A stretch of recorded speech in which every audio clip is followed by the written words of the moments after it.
За энэ дэвтэр маань одоо бараг 3-1 нь хашиглагдчих байгаа шиг байна. Арай жоохон хөрөхгүй ч гэж магадгүй юм шиг шинжтэй байна шүү. За одоо ингээд 4 сарынхаа төлөлтийг яаж хийснэ та бүхэнтэйгээ хуваалцъя. Энэ миний нүүр хуудас байгаа. Тэгээ нүүр хуудсанд би сургууль төгссөн 4.13 бичсэн. Миний том охины дуртай иршлэл. Том охин маань өөрөө мэрэгэн ухааныг маш их дээдэлдэг гэж надад ярьсан. Тэгээд тийм болохоор энэ мэрэгэн ухааныг олж ав, түүний битгий хаяараа, хадгалаараа. Ягаад гэвэл түүнд чиний амьдрал оршдгоо гэсэн ийм ишлэлийг нандиндаг юм байна лээ. Тэгээд надад бас хөөрхөн зураг энэ ишлэлийг бичиж өгчээсээ учир нь тийм юм байна гэдэг би одоо сайн ойлгоод байгаа. Тэгээд би ч гэсэн мэрэгэн эмэгтэй болохыг хүсэж байгаа. За энэ сараас надад нэг тийм бяцхан ослын шин чанартай юм тохиолдсон. Юу гэхээр кофе асгацсан. Тэгээд ерөнхийдөө нилээн айхтар их юм болсон. Тэгстэйч ямар ч гэсэн энэ дэвтрийг би байнга хэрэглэдгийн нэг нотлохоо бахаа гэж бодоод өөрийгөө бас тайвшруулчихсан явж байгаа. За нөгөө талаасаа болохоор би өөрийгөө энэ сарын турш энэ ишлэлээр урамшуулъя гэж бодож байгаа. Яагаад гэвэл энэ хүн төрлөختөнд ер нь би хайр дутагддаг гэж боддог юм аа. Би энд арай л жоохон хатуу хандаад байх шиг үгүй. Тийм учраас нэгдүгээр явахны 4-8 дээр эзэн өөрийгөө хайр гэдээ илэрхийлчихсэн.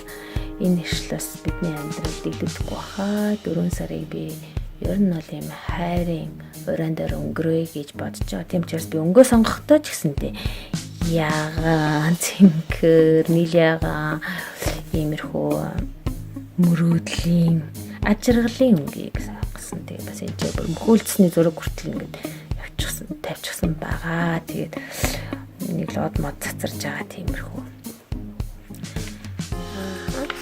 чимэглэл сонгосон. За тэгээд 4 сарын хүснэгтэн төлөлт маань ийм байдлаар явагдаж байгаа. Тэгэхээр ер нь бол ингээд ажлаа төлөвлөж явахдаа хажууд нь бас би энэ сар ямар зорилт төвшүүлсэн бэлээ гэд харахад их тохиромжтой байдаг юм шиг надад санагддаг юм аа. За сар болгон хийгээд хөвшөөд байгаа нэг зүйл нь болохоор өдөр бүр нэг мөр бичдэг. Тэгээ заримдаа бас яг юу ичих вэ гэж бодох үедээ нөгөө өдрөө дүгнэх тийм боломж надад олдд юм аа. Тэгээд заримдаа хамгийн чухал зүйлээ бичдэг. Заримдаа болохоор хамгийн их сэтгэл хөдлөсөн зүйлээ, заримдаа болохоор зүгээр л за нэг иймэрхүү байсан дөө гэл болсон үйл явдлууд биччихдэг. Энэ талд нь болохоор би талархлаа бичдэг. Тэгээд тохоо үедээ нэг их тийм чухал биш юм шиг, төвхтэй юм шиг санагдаж магадгүй. Гэхдээ дараа нь хожим ингээд аваад үзэхэд бас яг энэ үед ийм болж исэн даа гэд маш сайхан тийм дурсгалтай тэмдэглэл байгаа. За зорилтуудаа биднээс тодорхойлохдоо өдөр тутам давтагдан хийдэг, байнга хийх ёстой хөвшил дадлаа тэр болгон бичиж авах нь утгагүй байдаг учраас тэрийг би бүгднийг энэ тийм нэг дор болгочихсон байгаа. Би өдрөө болгон юу хийвэл зохистой, 7 хоног болгон юу хийвэл зохистой гэх мэтлэн тийм зүйлсүүд бол энэ хийсэн. Тэгээд энэ болохоор миний сүнсний амьдралтай холбоотой. Энэ миний эрүүл мэнд, ус, хэр зэрэг сайн ууж байна. Энэ болохоор миний хувийн хөгжил. Энэ миний охинтой холбоотой ийм хуудас бүртгэлийн хэсэг байгаа. Тэгээ бас ийм тодорхой хугацаат би өөрөө санаачлаад хийж байгаа учраас шууд цалин мөнгөтэй холбоогүй тул ингээ хоригдчих гээд идэг ажлуудаа би бас юм төсөлт ажил гэдэг.